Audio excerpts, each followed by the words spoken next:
Hello, everyone, and welcome to another episode in the 3 E's to Optimal Health Empowerment series. I'm wLinda Hawkins, your host and avid advocate in the whole foods, plant-based foods movement. And in this series, the 3 E's are around educating you about these foods, empowering you with ways that you can experiment to find out more about being in this space and creating a healthier environment inside as well as outside.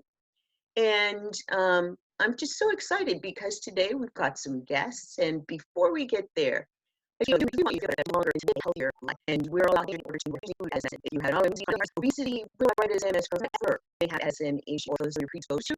Listen up, today is going to be some valuable information. And now that we're really severely impacted by coronavirus, you really want to get to the body this information, pull it in, know it, utilize it. We're going to be talking about how to counteract a compromised immune system, and right now, that's where body consciousness is. You to experiment and to empower yourself to better health. One last thing I have to put out there because I'm so heartfully grateful for all of our first responders and those on the front lines in hospitals and clinics, our doctors, nurses, emergency service workers. You're all appreciated by all of us, and we truly honor you for all that you're doing, because your lives are at risk. We, like our military, our soldiers who are out there fighting and protecting, thank you for all you're doing.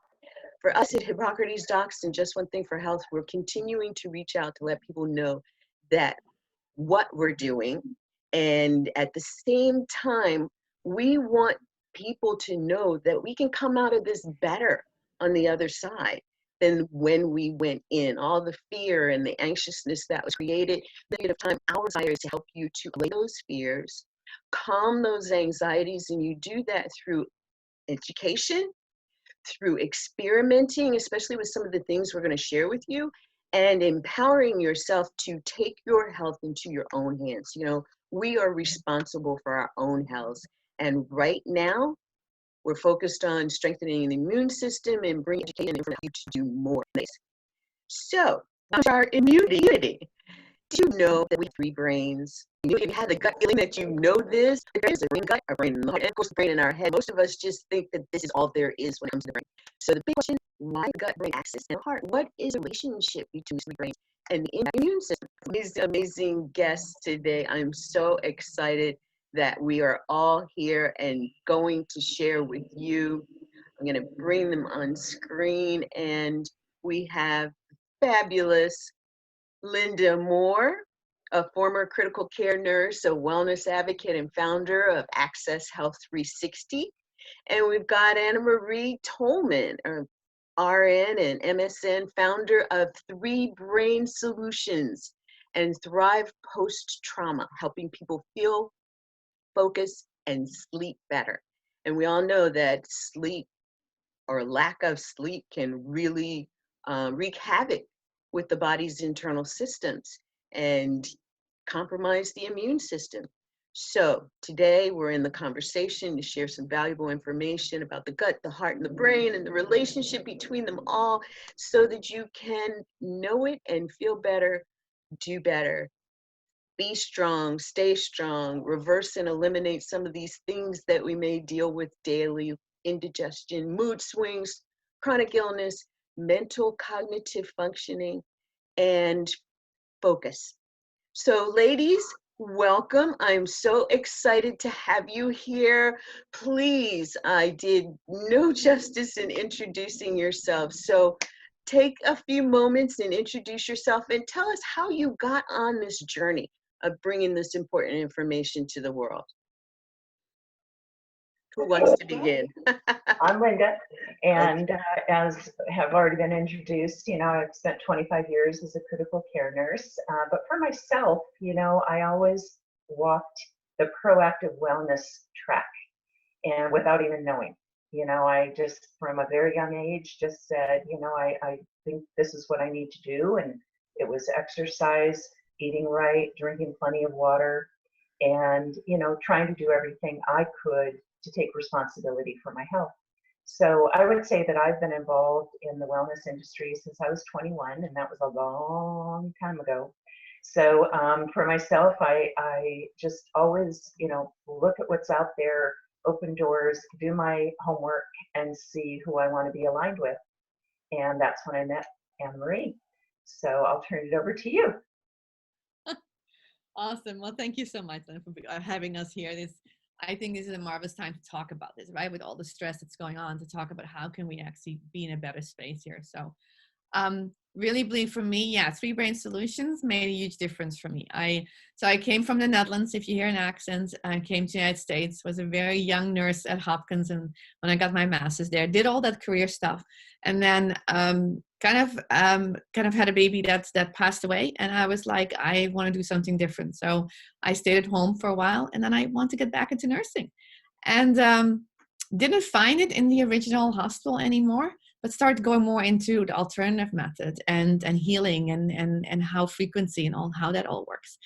And the brain was always there for me. I tried to do so many things on this level, right? On my brain level, right? Self-development and changing my mindset and all that kind of stuff. And it worked, but it only worked so much. I didn't find the real change that I really wanted for myself. And I did have some significant emotional trauma when I was younger as well.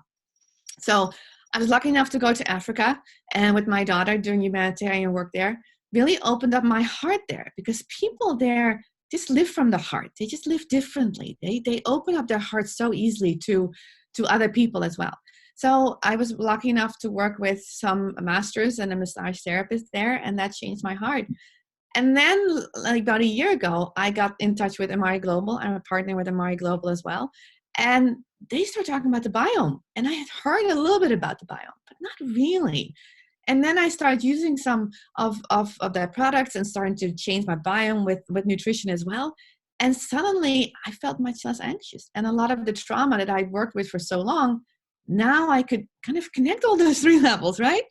And I was like, there is something really to this. So that's when I really start stepping into 3 Brain Solution and saying to people, it's not just your mind. It's also it's in your gut, get your gut in the game, and then really get your heart in the game, and also really trust your gut. So that's a little bit of my story and how I got into all of this. It's been an interesting journey, to be honest. Awesome. I love that. What a story. And Thank you. let's get into our conversation. I loved the 3 brains aspect of what you brought together. And we know that the food that you eat, the stress that you manage or seem not to manage, and the amount of physical movement that you have each day contributes not only to your physical health, including your mental health, depression, emotions, mental illness can become an issue and more. Tell us what you kind of outline as the relationship between the gut, the heart, and the brain. Well, I think for me, just becoming really in tune with, my food choices, sticking with, the green leafies, the fruits, just changing habits, forgetting about the sugar, that in our American diet, I mean, that's the basis of so many issues. I mean, it causes inflammation, and from my perspective as a critical care nurse, basically every illness is about inflammation.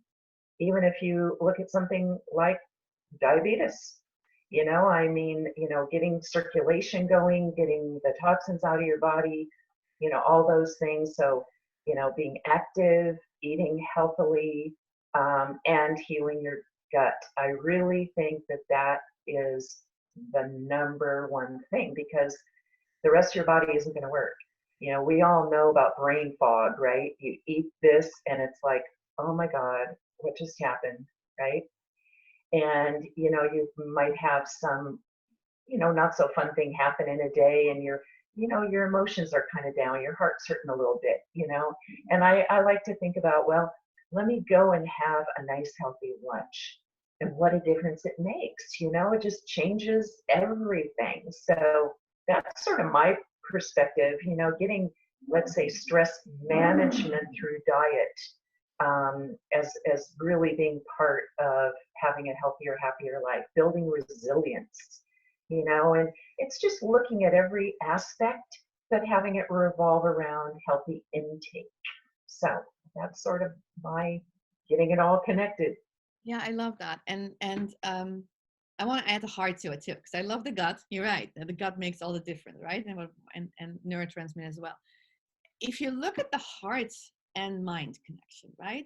The heart has a rhythm, and we have waves in our brains, right?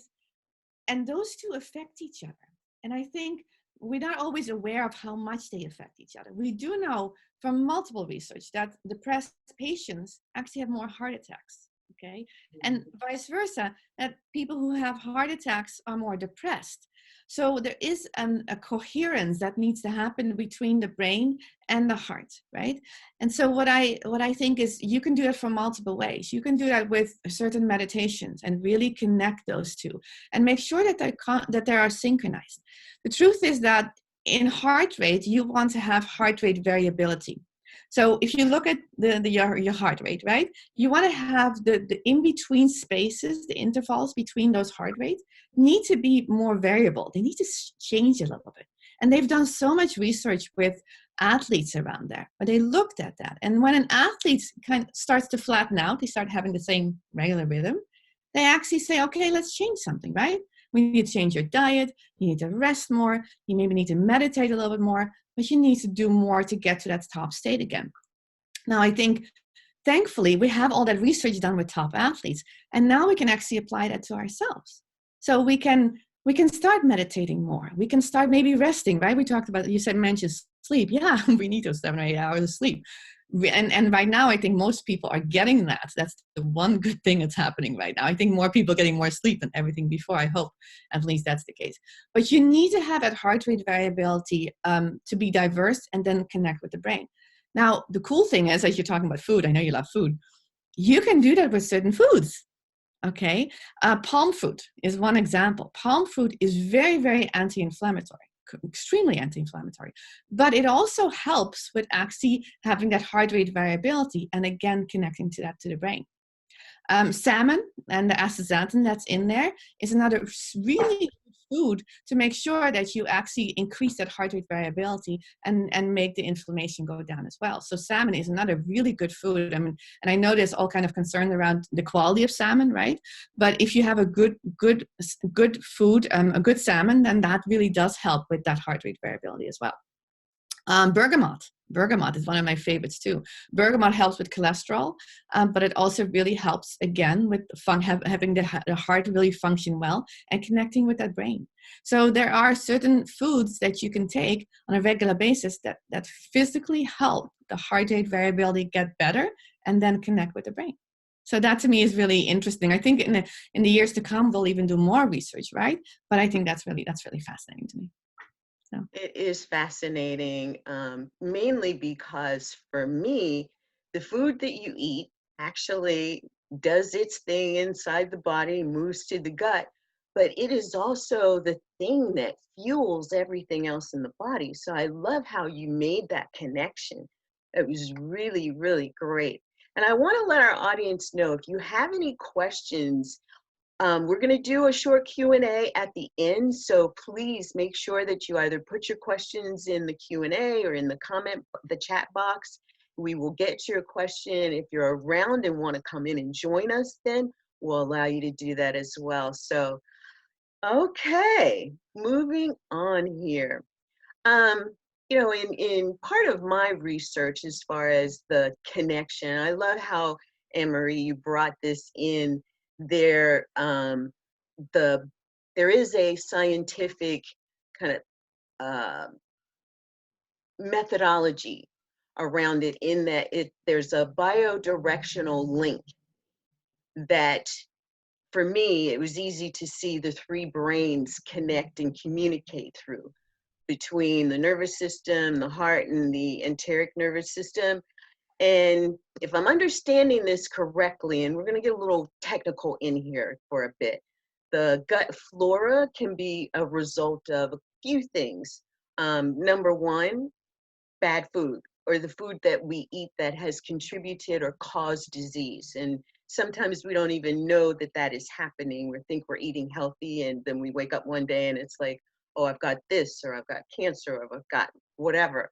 And number two, the changes to the gut flora are caused by disease. So we may be eating, for the most part, pretty healthily, but because we've got some predisposition, the disease that is lurking in us is triggered by what we eat and exposes itself. And then it gets into this feedback loop in the heart, the gut, and the brain. And my question, two parts here. Where does the heart flow into the connection loop when we're looking for solutions? Because the brain is at, what it's told. The heart, I think, is more of the intuitions of who we are along the gut. But the gut is a processor. The trillion with it about in that communication. Want me to go first? Of course, this is your baby. Well, I love to think about the vagus nerve, right? That's what I would love to talk about a little bit first, because that makes it most sense to people. So we have this giant bundle of nerves, all right, that connect right from our brain, from the back of our head, and then go all the way into our guts, okay?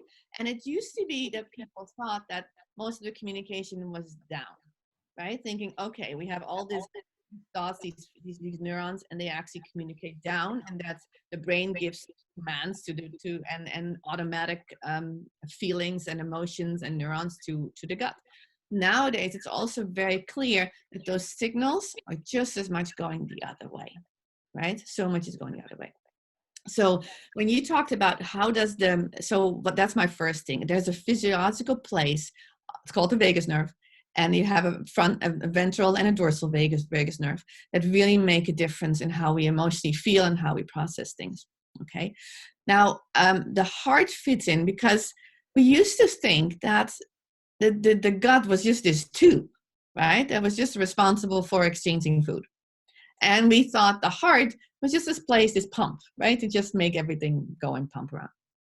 Like you said, that's not true, right? We have tons and tons of neurons, of actual neurological cells in both those areas, both in the vagus, in the gut, as well in the heart. All these cells that are actually giving messages. So as we thought first that this was the only controller, it's actually not. The heart is also controls. So I don't see it anymore as, we like to call it three brains, and that's just an easy way to say it. But honestly, what it is a whole entire system that has influence on each other. So the gut produces certain neurotransmitters. The heart produces certain waves, right? Certain rhythms. And the brain has certain waves that it has. And that is all connected. And to me, one of the most fascinating research in that aspect is Parkinson's. And again, this is preliminary, right? So we don't know that much about it. But they have shown that they did very interesting research with, I think, 5,000 people, quite a significant big study, where they had these patients and they followed them for 20 years. And for one reason or another, at the stomach, they cut off that vagus nerve, mostly because of having ulcers and pain there. So there was no connection anymore, right, between the stomach and the brain. They saw a 50% less chance of Parkinson's in those patients. 50%. That's significant. Now we don't know exactly how that works. We don't know. We know though that the actual gut flora of Parkinson's patients is different than a lot of other patients, right? But to me, it's very interesting. My mom has Parkinson's too, and to me, it's very interesting that something we think is in the brain actually might start in the gut, right? Actually, might start really in the gut, and then travel up. So, and again, we will need to do much more research around that. But to me, it's fascinating. With my mom, personally, it's been one of my greatest stories. Actually, my mom is 86, and since she started really taking care of her gut with several methods, she's actually doing much better. I mean, her tremors aren't totally gone, but she is physically feeling so much better. And I'm like, wow. If we can do this, right? At 86 years old, she started this 6 months ago. She went to the gym. We actually took her to a trainer. She would have never done that, but she did. And so I'm like, well, if things can change that drastically, then what what more can we do? So anyway, I don't know if that answers your question, but that's kind of my input. It does. Thank you. Yes. Linda, did you want to add anything to that? Or No, we talked about this before, and this is, Annemarie is kind of this is her big topic right now. She just loves the vagus nerve, and so we talked about it, and I'm letting her take center stage on this one. But I'll go on and talk about nutritional intake if we're ready to do that. Absolutely, because I want to know, are there specific things that can improve these three brains that, of course, again, everything comes in through the mouth or the nose, and goes into the system, and actually the stomach processes first. So kind of, is it omega-3 fatty acid foods? Is it fermented foods, probiotics? Fruits, vegetables, which I'm just sticking with them, or other foods that improve the gut health? What would you say? Well, for me, I have a personal experience. When I met Annemarie and started on two particular products within our line, I did a 3-day, I'm going to call it reboot, and then added a couple things, along with a super healthy diet. And after 10 years on omeprazole, in 2 weeks I was off completely, and I've never had to take another one. So obviously there was something within my system that had shut down, and that's what happens when you take certain pharmaceuticals. Your body no longer needs to produce certain things like, stomach acid. And that just shuts it off, and it's sort of just opposite of what you would think. Omeprazole stops the production of acid, which ends up kind of messing you up, so that when you don't take it, your body doesn't know how to produce it anymore. And it's a pretty miserable thing when you've got your GERD, your regurgitation, etc. So that was just amazing to me. And I think what happened was I was just able to reset my gut, right? And with all of that in mind, I mean, my mental capacity was better because I wasn't, clouded over with a pharmaceutical. Here I am, a critical care nurse, right? But sorry, folks, if we can get you off of your medications, I'm telling you, that is what we need to do. And I'm a firm believer. So if we can do anything on the natural front, from great food to, balancing the gut in any way that we can, I'm just all for that. So I don't know, do you have anything to add, Annemarie? No, I think you already mentioned a lot of those. If we're looking at specific foods, I mean, there's brain health foods, right? We know that plant-based foods, right? That's what you absolutely need to go to. Berries, I think, again, I love blueberries, blackberries. Berries are one of my favorites as well. They're also really healthy to, again, optimize that brain. I think the more healthier we can get our cells, right, the more they can be open, the more they can be resilient, and then the more the signals can take place between everything that needs to take place, right? And so I think absolutely some of those foods. I almost want to say, in general, and I think the more we get in tune to our bodies, the more we can know what kind of food is good for us, right? We have those general guidelines. We all know that, I think, in general, plant-based foods are really good, right? We want to have our vegetables. In general, for a lot of people, fruits are another really good one as well in moderation. I think a lot of the foods, though, you can literally, I get this, I mean, this might be a little bit more on the intuitive side, but I ask my body, is this healthy for me? Is this good for me right now? And honestly, I know. And I think most of us, if we're really honest to ourselves, we might like that very sugary cake, right? And every now and then I will have a sugar cake. I won't deny that. It's not good, but occasionally, on occasion, it's fine. But I know it's not good for me. I know my body doesn't really like it. I know my body isn't nurtured by that. I mean, it's going to cause more inflammation in my body. And I think if we start thinking that way, like if I'm eating this, I'm causing more havoc in my body. right? And that is causing my immune system to not work as well, and my neurological system, and that's causing me brain fog. If we start really sensing into how much these foods can either benefit or can hurt us, right? I think if we would become more attuned to that, I think we'd be better off. We'd be eating healthier. We would know which foods to eat and when to eat them.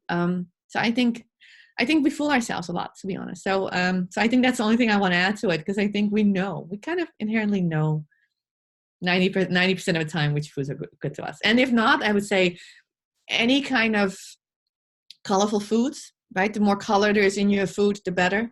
And I do love the berries. I think that's another thing I really do recommend for brain function. The berries, I think, are. Yes, berries are brain food for sure.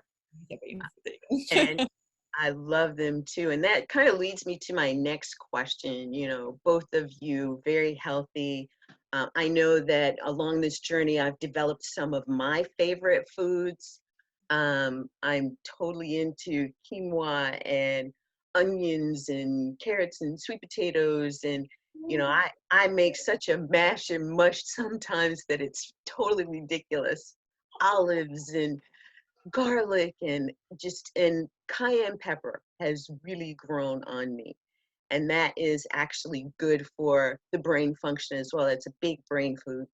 But give us an idea of what some others of your favorite foods are, especially Ooh, those. I'm such a foodie. So, sorry. Go ahead.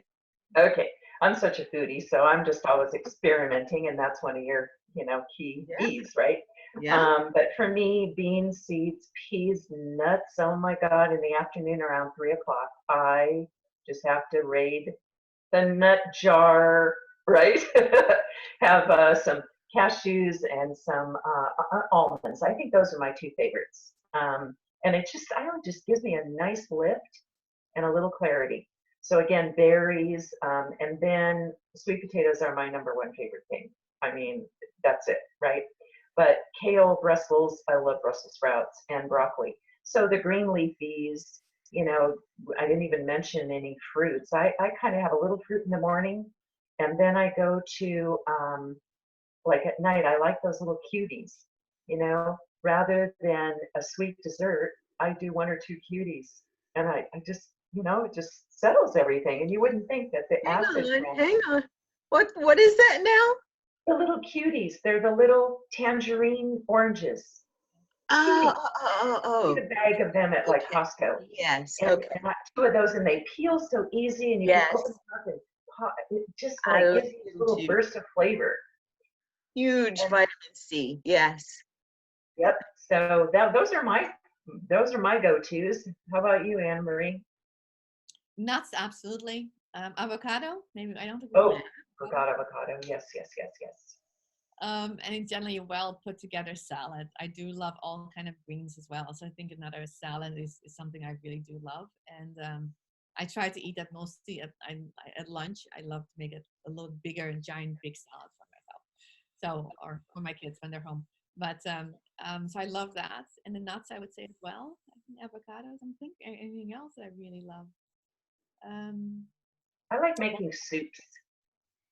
oh, You know, soups are and good too. and I like making soups. There's one favorite one that I have. It's a cold cauliflower soup that I'm telling you, you would not believe it. It is exactly tastes like vichyssoise, exactly like cold potato soup. Put a little dill on the top. Oh my God, everybody that's had that just says, okay, recipe please. It couldn't be Yes. easier, super affordable. And for the Recipe, summer, please.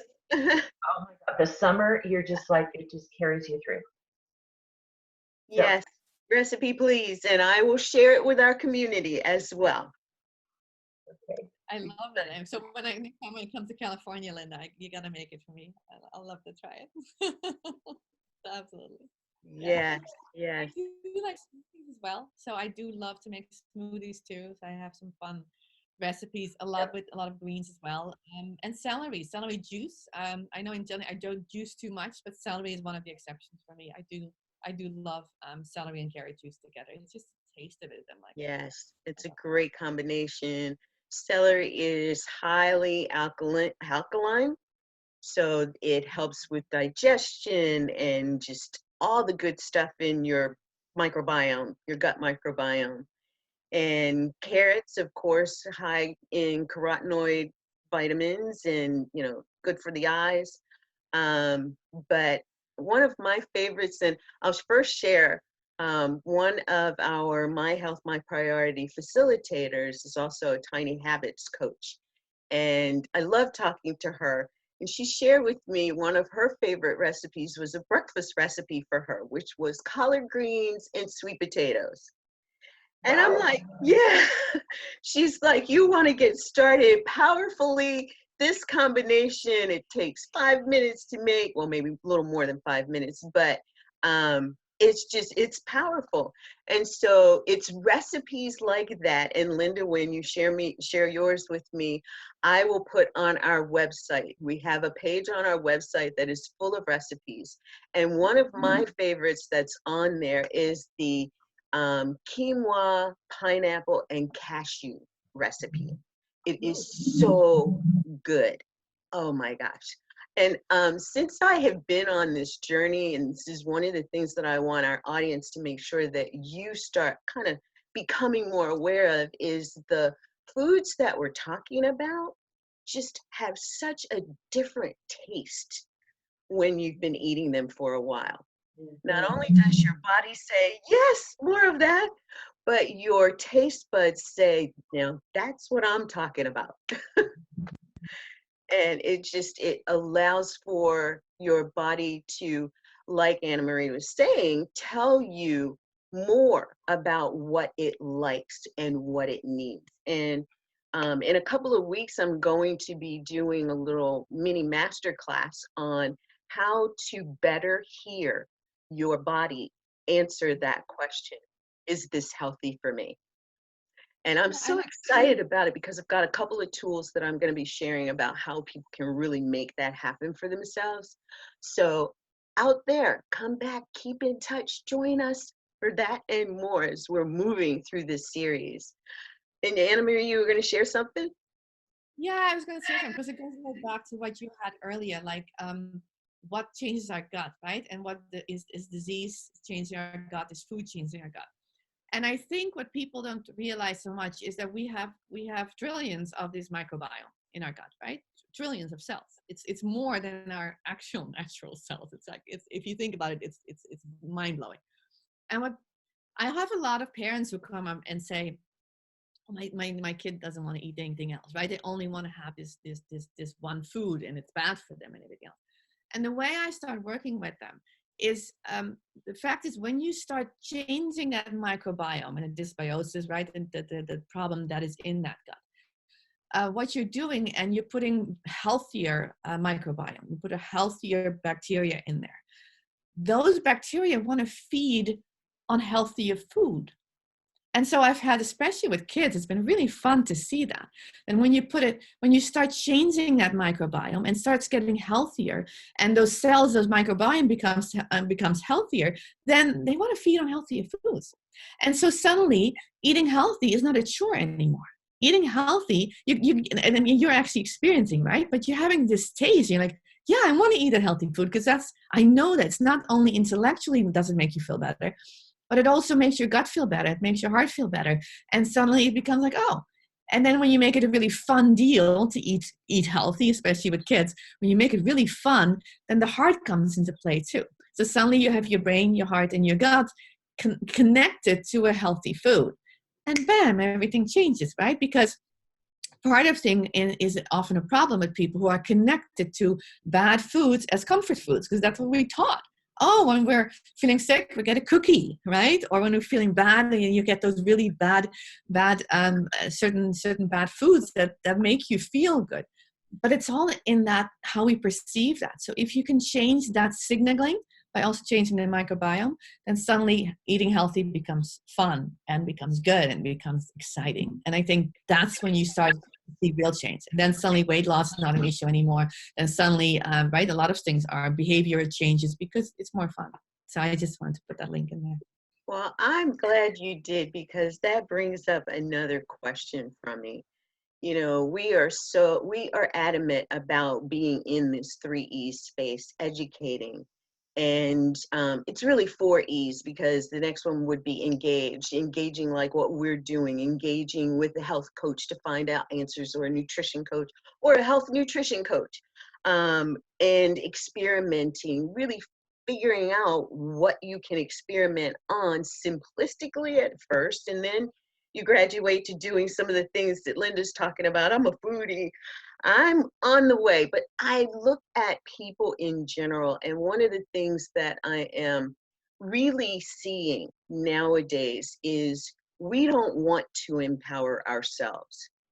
We want to put the responsibility of our health into the hands of the doctors, or the pharmacist, or the person at the restaurant who is creating our meals. Even when we can say, can you create this dish with no salt, no oil, and no sugar?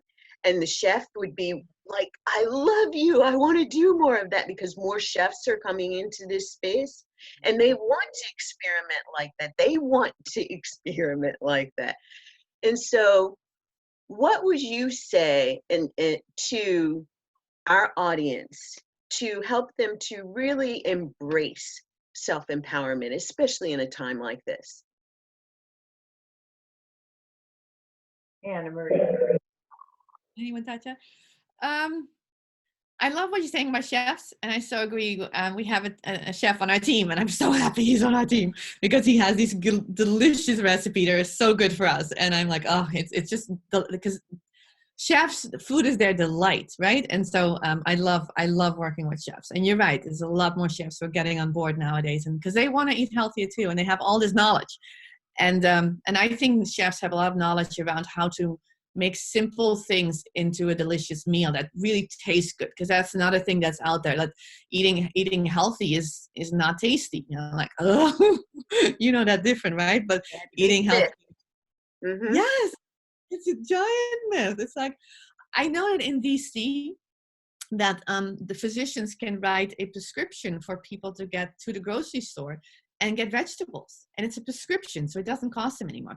And they're doing these in these low income areas, and I love that, because it's actually a food prescription, and they go to a nutritionist in certain food stores, and then they're able to get $20 worth of vegetables. Well, that's sometimes the only way they will spend that, right? They will get actual vegetables now.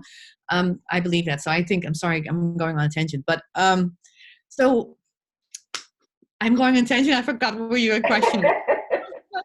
Sorry. We're empowering people, and I love that you brought in, because that is a huge empowerment opportunity. 3 years ago, 2 years ago, you could not get an insurance company to say, okay, I'll pay for even this community of people to get food that we know is going to help cure them and help reduce our insurance costs. And so that's one huge empowerment opportunity. And I'll add a piece to that, because we had a new farmers market open up a couple of months, 3-4 months ago, around the corner. And I decided one day, okay, I'm going to go in and check it out and see what it's all about, because, nowadays Publix and Kroger and Safeway and everybody wants Aldi's, and everybody wants you to come into their grocery stores. But the community farmers are now able to really deliver into these farmers markets. And I went in there and I got this cucumber and carrots and celery and romaine lettuce and everything that I could think of, bell peppers and yellow peppers and red peppers and so many things. And I had 3 bags of fruits and vegetables, and I did not spend $20. That's a week's worth of meals. And I didn't even spend $20. So the other myth, and I love that this came out, is that whole foods, plant foods are so expensive. And that is a myth that I'm happy to shatter at this point, because they just want us to think that it's cheaper to go to McDonald's, when no, don't buy in. So Linda, your turn. Well, I mean, I think it's all just taking responsibility And, you know, our job is to educate and encourage. And hopefully some of our little points, our little tips will help. And every step somebody takes towards being a little healthier is going to add to their world. I mean, for us, you know, it's optimize the gut, brings vibrant health, and I'm going to say from head to toe, from brain to toe. And, you know, focus, clarity, resilience, all of that. And I kind of coined a little term here in the last couple of days. Time to leverage your health. Yes. Leverage your health, because it's going to go throughout your entire existence. Without, don't we always hear, without health, what do we have? Yes, our health is our greatest wealth. And for those who are out there that think that, you know, health is or wealth is in currency, that is only a part. Your biggest, most valuable wealth asset is your health. And we've all heard the stories about, you know, you spend all these years doing and doing bad things and doing, you know, especially bad things to your body. And you look up and you've amassed this great wealth in currency or financial currency that you have to spend in order to get your health back. And not that that is a bad thing. It's bad if you cannot get your health back, if you can't spend it to get your quality of life back to a level that makes you feel good and happy and joyful in moving through life, then what was it all for? And then, you know, let's think of others too, because there's so many opportunities for us to give in the neighborhood to people who have less, or give financially so that, you know, people in underserved communities right here in our own backyards can get stuff. Donate to the local food bank or whatever it is that we can do. We also want to bring that piece into it because that plays a part in how we feel about ourselves. And when we feel good about the things that we're doing, that adds to the internal good workings of this system. And so I'm going to wrap this up with one last question for both of you to answer. Um, you know, we're moving into this space. And one of the things that I said when we first started was our goal really is to help people to navigate this space and come out on the other side better than when they went in, than when we all went in. So if there was just one thing for health that you would challenge our audience to do, what is that? And what might they expect by doing it? Annemarie? Okay, I'll go first. Because I think the one thing that we haven't talked about as much is one of my favorite things to do. I do it with my team almost all the time, and that's meditation. And meditation can be very simple. Meditation can be done with your eyes open, right? We often think, oh, we have to sit down, we have to meditate, and we have to sit down for an hour. Meditation is something you can do with a 2-year-old. It is simply just taking a deep breath, becoming more aware of where you are here in the present moment, right? Here in this moment in time. And then start pulling in what you really want, what you really desire. For me, that is meditation. So if you want to eat healthier, pull in all those beautiful vegetables and those colorful. I could even see when you described it, Lynn, I was like, oh my goodness, I can see those bell peppers and I can see the deliciousness of it. So I'm like, pull that into your system, pull that into your now. And you can do that even with if people have kids, right? You can even put it with kids and pull in the fun things that are gonna, like if you do a meditation in the evening before they go to sleep, let them dream about what they're gonna sleep on, what they're gonna dream about, what kind of dreams they have for the future, right? Let them feel how it is going to be like to be strong and to be healthy and to be powerful in who they are. And I think if you do that, then your whole, again, you're having that whole axis coming online, right? Your brain, heart, gut comes online, your vagus nerve comes online, and you just become a more delightful person, a more empowered person. And I think from that point on, almost anything is possible. So I love the idea of just taking a breath, slowing down, and then pulling into what you really want. If you do that 3 or 4 times a day, your life will change. Beautiful. Thank you. Yes. Linda. And I can I can attest to the fact that Annemarie is great leading meditations. Excellent, Thank you. unbelievable. What I'm going to add is movement. I think that if you look at a wheel with spokes and you take one out, it changes the whole axis. And for me, if I'm moving, when I come in the door from, let's say, a hike, I want to eat something healthy. My mind is refreshed. So for me, it's getting that daily activity in. And since we spend so much time in front of a computer, stretching, I'm going to buy a Varidesk so I can stand for a great deal of the day while I'm doing my work. And those are like little things you can do. Just, it doesn't have to be going to the gym for 3 hours, a day, 7 days a week. I mean, I did that in the past, and I know you did too, Lynn. So don't look like that, right? You're right. Oh, yeah. And Yes. you get to a point in your life where you just say, hey, come on now, let's be practical. There's more than just that. But if we can add some movement every day, that's what I'm going to say. I love that. Meditation and movement, two key things in keeping those systems healthy. And we do have a question from our audience, so I'll throw this in before we actually wrap things up. Can you address menopause as it's related to our topic today of the three brains? Ooh. Master degree nurse. You want that?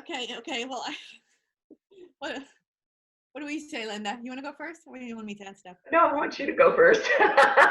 If menopause for me was a long time ago, it's hard to remember. No, I'm just kidding. Go ahead. For you, it's much closer. Hormonal changes are, I wouldn't say they're normal. I think they have to do again with that whole brain gut axis. And I have found that the more you actually take care of your gut, the more you eat healthy, the easier that transition is going to be. The fact is, our bodies do have that transition. Maybe one day we'll find the answer to completely not having to go through that. Right now, I don't think we're there. We don't have the science right there.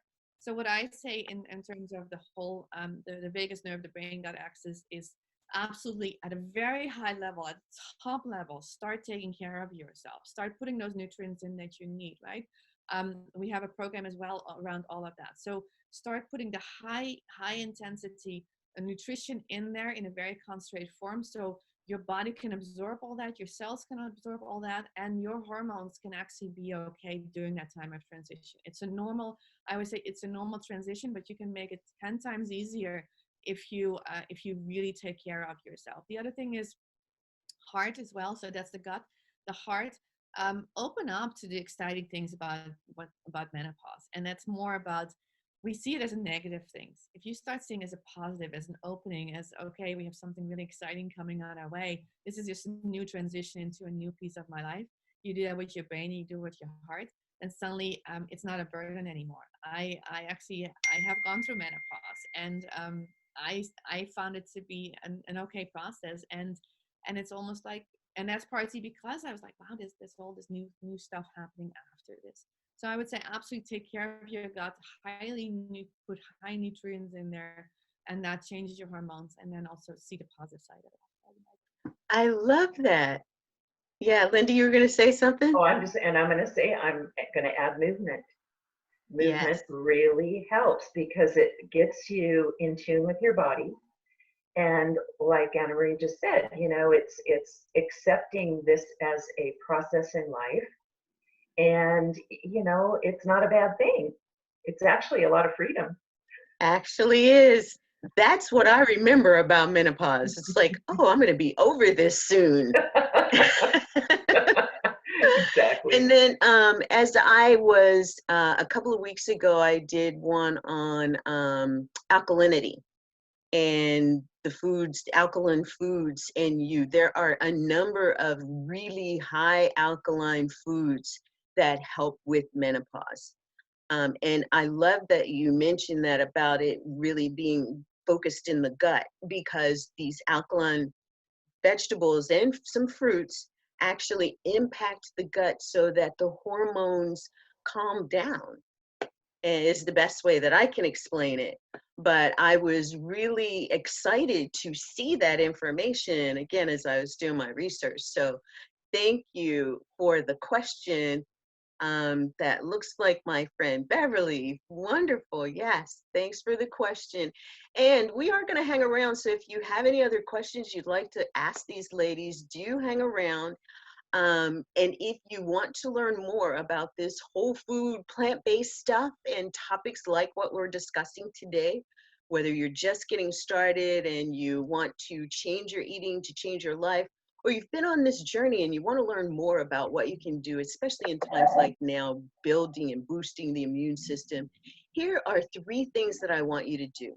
I want you to first go to the number one thing for the number 4 health.com in your web browser and subscribe to the Just One Thing for Health Challenge to Better Health email series. There is so much great information in there. Watch the challenge videos from the doctors who are telling you what they're advising their patients to do. And like number 2, comment on the video right here. Went up to Facebook and YouTube and let us know your biggest takeaway. And number 3 is on Facebook. You can find us just the number one thing for health or health. And hi friends, which often do when you're posting daily with some amazing information, focusing on advertising of late, really on tips to build the immune system. And in closing, I want to thank you for hanging out with us. Thank you, my beautiful guests. I'm so grateful to have this time with you. Blessing. How can we get you too? Please share that with us. I already put mine in the chat, and I sent Annemarie a text. So if you could just add your website to the chat for everyone. I will. I think that's the easiest way, don't you think? Yeah, absolutely. So my website's AnnamarietTolman.com, and you can find me on Annemarie Tolman about every single place: LinkedIn, Facebook, Instagram. Just type in Annemarie Tolman, and you'll find me. And Fabulous. Love to do one. Fabulous. Thank you so much, ladies. And to our audience, remember to just keep an eye out on our Facebook group and every Instagram, my LinkedIn, Twitter. We're even tweeting about all of this.